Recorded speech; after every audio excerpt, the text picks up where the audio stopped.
なりたいチャンネルです。魔王学院の不適合者、第1章、魔王学院編、第15話、魔王軍、ガイズの魔法、第16話、判別対抗試験、朗読を始めます。魔王学院の不適合者、第15話、魔王軍、ガイズの魔法。何を言っているのよ。あなた、意味がわからないわ。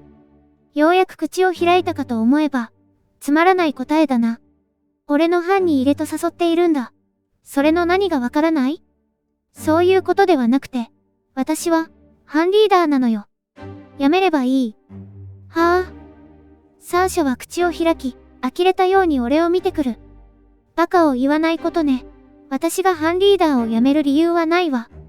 俺の班に入れば、ミーシャと仲良くできるぞ。その言葉が勘に触ったのか、サーシャはきっと睨んできた。そのお人形を妹だと思ったことなんて一度もないわ。言い捨て、サーシャは自席へ戻っていった。ごめんなさい。隣の席でミーシャがつぶやいた。お前が謝る必要はない。俺に因縁をつけてきたのはあいつだからな。ふるふるとミーシャは首を振った。サーシャはいい子。姉だからかばっているのか、それとも本当にそう思っているのか。ミーシャの無表情からは、今一つ判断しにくいな。だから、私のせい。ガラクタ人形などと言われておきながら、ミーシャは姉のことを憎からず思っているようだな。なら、言い直そう。いきなり、破滅の魔眼、で睨み殺そうとしてくるあたり、元気が良くて何よりだ。お前のせいでも何でもない。ミーシャはじっと俺を見た。優しい。とはいえ、少々気になるな。お人形っていうのは、どういうことだ？ミーシャは口を閉ざし、答えようとしない。言わなきゃダメ？言いたくない。か。まあ、ミーシャが魔法人形だろうとなんだろうと俺にとって友達であることは変わりあるまい。別にいいぞ。ちょっと聞いてみただけだ。すると、安心したようにミーシャは微笑んだ。そこで仕切り直すように、手を叩く音が聞こえた。はいはい。それじゃ、班が決まったみたいだから、説明を進めますよ。みんな、席に戻ってください。エミリアの声で生徒たちは自席に戻っていく。これから、しばらくは、ガイズの魔法を中心に授業を行います。どの魔法もそうですが、ガイズは特に実践ありきのものになります。1週間後にまずこのクラスで判別対抗試験を行いますから、そのつもりでしっかり勉強をしてください。そう言って、エミリアは、ガイズとそれを使った判別対抗試験の説明を始める。ガイズは集団を率いて戦う際、全体の戦闘能力を底上げするための軍勢魔法である。少し変わった魔法なのだが、術者とその配下には、7つのクラスというものが与えられる。キング、築城主ガーディアン、メイジ、ヒーラー、サモナー、キャバリエ、呪術師シャーマン。この7つにはそれぞれ魔法によって付与されるクラス特性が存在する。例えば、築城主ガーディアンは城やダンジョンを建築する創造魔法、防壁や魔法障壁を構築する範魔法に、魔法強化の恩恵が付与される。一方で武器魔法や攻撃魔法には、魔法弱化の効果を強制される。このクラス特性を守る限り、集団での総合的な魔法力が向上するのが、ガイズの魔法である。術者は必ずキングとなり、配下の者たちに絶えず魔法効果を付与し続ける。また魔力を供給することも可能だ。キングが死亡、あるいは魔力が枯渇すると、当然のことながら、ガイズの魔法は維持することができず、魔法効果は消える。それでは、先に班リーダーに立候補した人が、ガイズを魔法行使できるか判定します。これで魔法行使できなければ、リーダーを選んだ班員も見る目がなかったということになるのだろうな。それぞれ順番に、ガイズの魔法を行使したが、立候補した班リーダー5人のうちで特に失敗した者はいなかった。正直に言えば、実戦では使い物にならないようなレベルの代物ばかりだったが、サーシャだけはなかなか安定した魔法行使を行っていた。混沌の世代と呼ばれるだけのことはあるのだろう。はい、結構です。では、ガイズの詳しい説明を行います。まずはじめに、エミリアが授業を再開する。しかし、これは俺が開発した魔法だから、知っていることばかりだ。しかも、たまに間違っていることを堂々と説明する始末だ。とはいえ、いちいち指摘してはキリがない。スルーしておくとしよう。退屈な授業にだんだんと眠気を感じ、気がつけば、俺はうつらうつらとまどろんでいたのだった。ぼんやりとした意識の中、授業終了の鐘が鳴る。ミーシャ。トゲトゲしい声が耳を撫でる。サーシャのものだ。それに伝えておいてくれるかしら？それ、というのは俺のことか？起こす？別にいいわ。すぐに要件を切り出すと思ったのだが、なぜか無言が続いている。ねえ、それはあなたの何？一泊置いて、ミーシャが言う。友達？楽しいの？あ、そう。よかったわね。サーシャの言葉はトゲトゲしいのだが、どことなく嬉しそうにも思えた。仲が良いのか悪いのかわからない、と言っていたな。ミーシャがサーシャを嫌っていないということもある。あのガラクタ人形という発言にも何か事情があるのか？まあ、姉妹といえども、喧嘩ぐらいはするだろうしな。それで要件はなんだ？キャー。驚いたようにサーシャは後ずさった。いきなり起きないでくれるかしら？びっくりするわ。魔力の流れで起きているかもわからないのか、情けないやつだな。そう言うと、きっとサーシャが睨んでくる。それで、どうした？サーシャはその瞳に破滅の魔眼を浮かべる。俺の見立てでは、自分の感情の変化、激しさに伴って、自然と魔眼が出てしまうのだろう。つまり、制御ができていない。だが、制御ができていない割には、綺麗な破滅の魔眼だ。その美しさは、才能の表れであろう。勝負をしましょう。思いもよらない提案だった。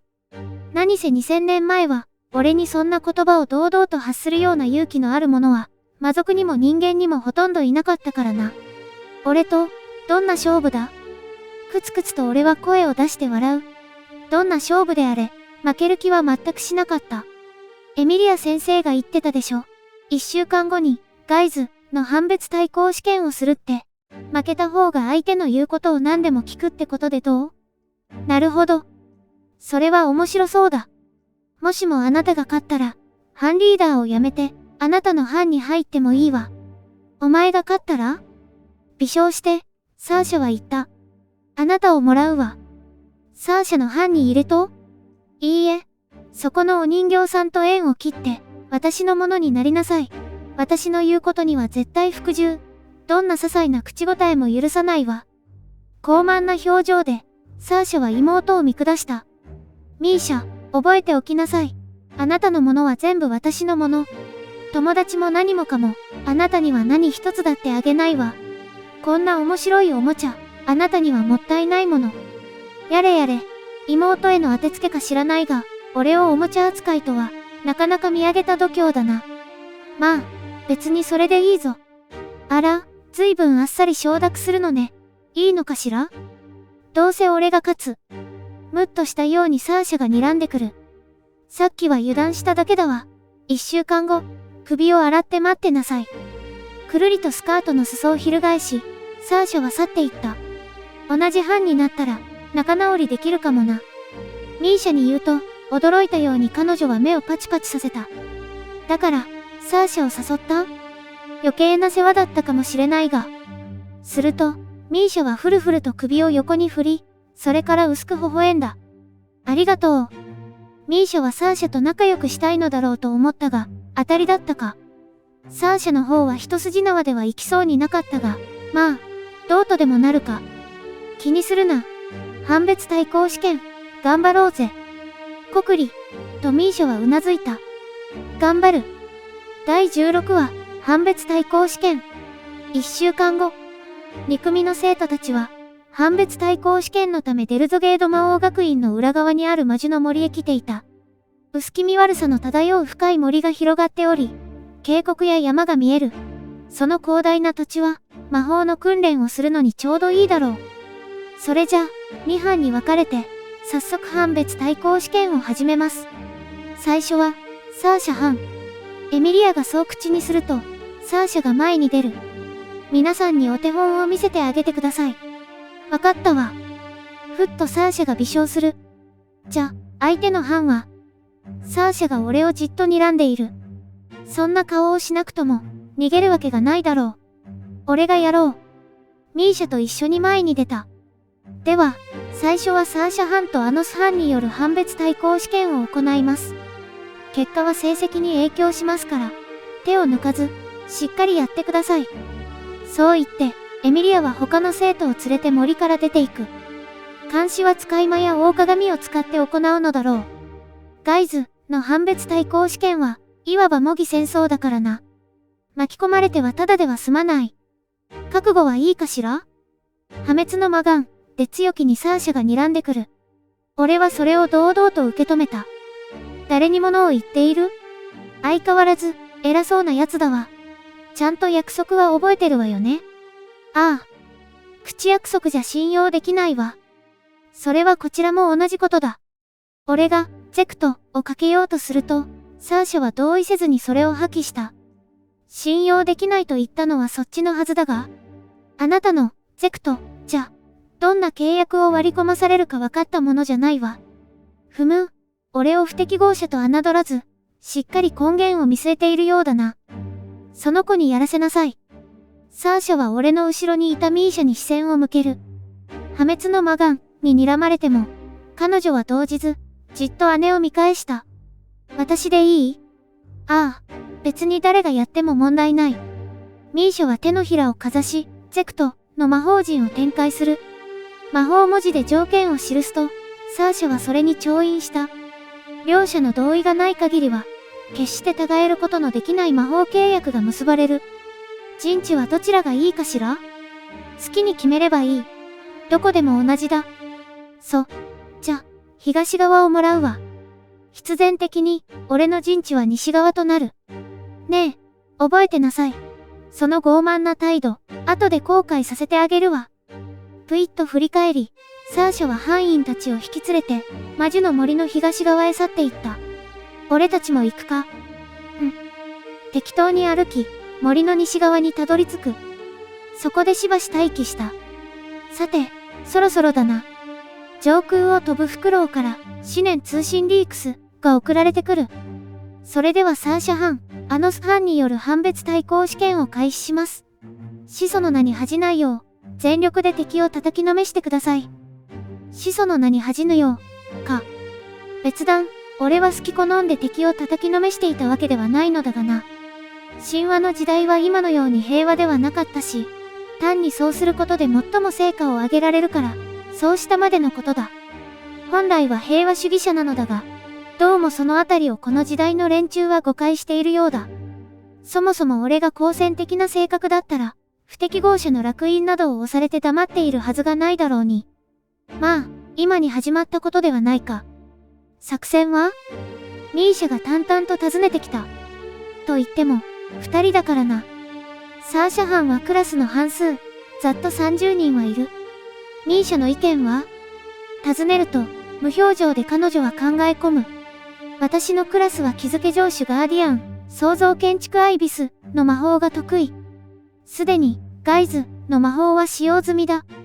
配下にはクラスを自由に割り振ることができるが、ミーシャは、創造建築アイビスの魔法が得意ということで、築城主ガーディアンにした。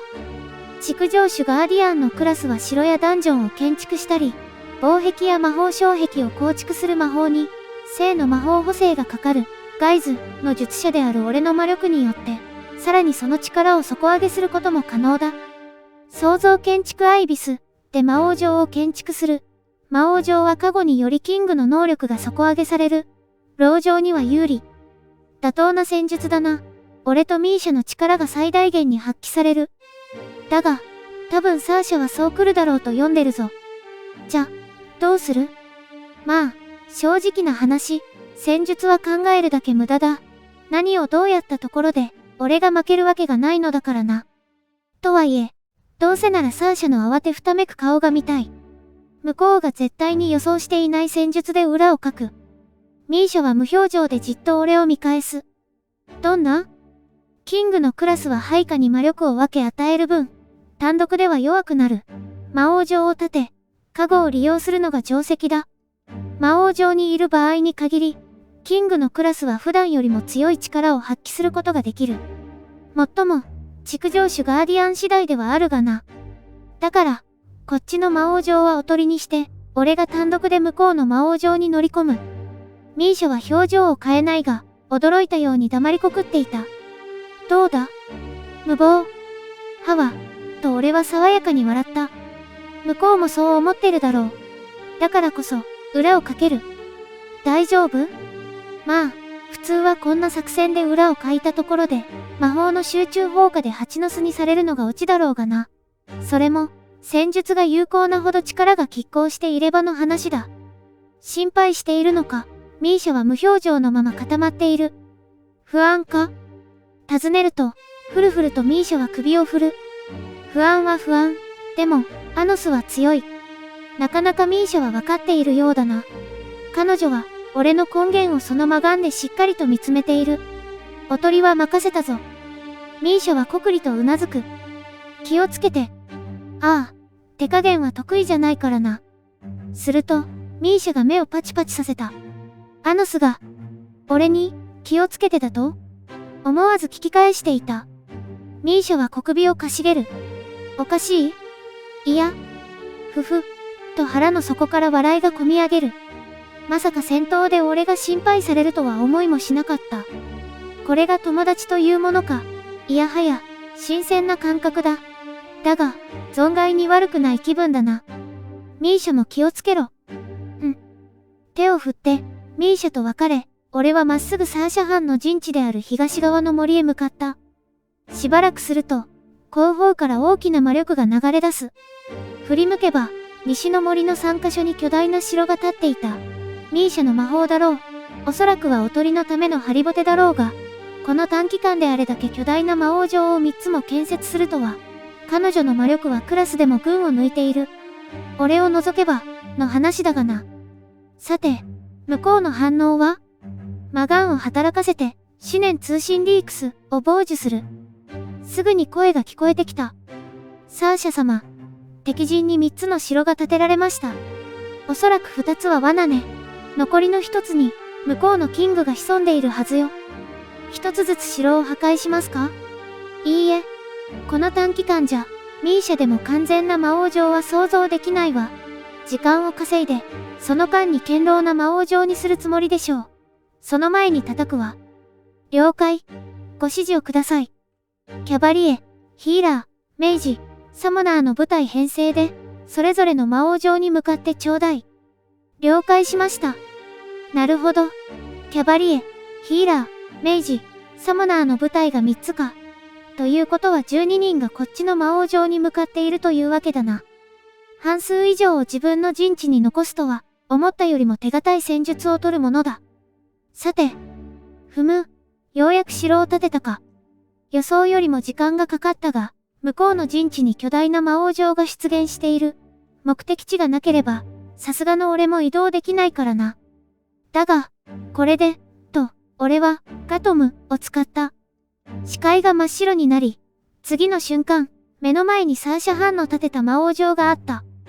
傍受した、思念通信リークスが、頭の中にうるさく響いた。サーシャ様。どうかした？敵のキングが、アノス、ボルディゴードがいきなりこの城の前に現れました。はあ、一体どうやって？わかりません。呪術師シャーマンが注意深く自陣の魔力の流れを見ていましたが、本当にいきなり現れました。何か我々の知らない魔法を使ったとしか思えません。サーシャがはっと息を飲む音が聞こえた。まさか、失われた魔法、ガトム？そんなわけ。でも、それ以外に。実際に見ていないのに感づくとは、頭は柔軟なようだな。いいわ。どのみち、キングが単独で乗り込んでくるなんて、殺してくれって言ってるようなものだもの。裏をかいたつもりかもしれないけど、ただの無謀と戦術を履き違えていることを教えてあげなさい。それはどうかな？思念通信リークスに割り込むと、サーシャ藩は慌てふためいた。どういうことだ？なぜ、思念通信リークスに奴の声が聞こえている？わかりません。魔法陣にも何の問題もなく、聞こえるはずがありません。だが、実際に聞こえているだろう。早く原因を解析しろ。思念通信リークスが傍受されている可能性があるぞ。やれやれ。騒がしいことだな。原因は組み立てた魔法術式だ。魔法陣の再現率 89% というのは、全体的に低次元すぎて、傍受しろと言っているものだったぞ。バカな、再現率 89% なら、国家レベルの秘匿通信だぞ。それが傍受できるだと。奴の言葉に騙されるな。何か他に原因があるはずだ。まったく、丁寧に教えてやったというのに、信じないとはな。問題ないわ。サーシャの一声で、配下の者たちは冷静さを取り戻した。まあまあのカリスマと言えよう。いくら、思念通信リークスが傍受されても、向こうはキング単独だもの。築城主ガーディアン7人がかりで創造したこの魔王城を、第一層すら突破できるはずがないわ。築城主ガーディアンが7人か。なかなか堅牢な作りなのだろうな。城の中にはいくつもの異界、いくつものトラップ、そしてキングを強化するため、いくつもの加護が備わっているだろう。しかし、随分と軽そうな城だな。俺はまっすぐ魔王城へ歩いていき、その壁に手をやる。無駄よ。半魔法も多重にかけられているもの。魔法ばかりを警戒するとは、戦闘というものを分かっていない。ぐっと壁に爪を立てる。俺の指が城にめり込んだ。覚えておけ。城というのはもっと重く作るものだ。ガガガ。どーっと魔王城が地面から抜けていく。何が起きているの？呪術師シャーマン。信じられません。奴は、アノス、ボルディゴードはこの城を持ち上げようとしています。そんなことができるわけが。魔王城が地面から完全に抜け、俺はそれを片手で持ち上げていた。嘘。加護も受けていないキングにどうしてこんな力が、どうやって？確かに、ガイズを使えば、その力をクラスに左右される。だが、言っておくが、そもそも俺とお前らとでは自力が違うぞ。ゆっくりと体を回転させる。持ち上げた魔王城はそれに伴い、ゆらりと回る。次第に遠心力がついてきて、魔王城はどんどんと高速で振り回されていく。キャー。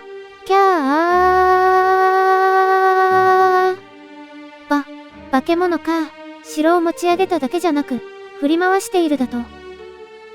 やめろ王。何をする気だ。やめろ王。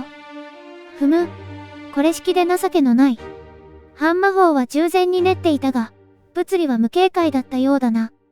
そもそもこの時代の連中は、平和に慣れすぎて体の鍛え方がなっていない。術式だのなんだのを練る前に、強い魔法を使うには、まず体力が必要なのだ。うまく受け身を取れ。でないと、死ぬぞ。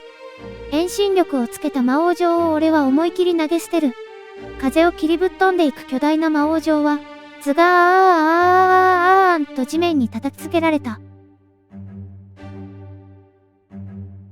次回は、魔王学院の不適合者、第17話、桁違いの魔力、第18話、ネクロンの姉妹、高評価、チャンネル登録、お願いします。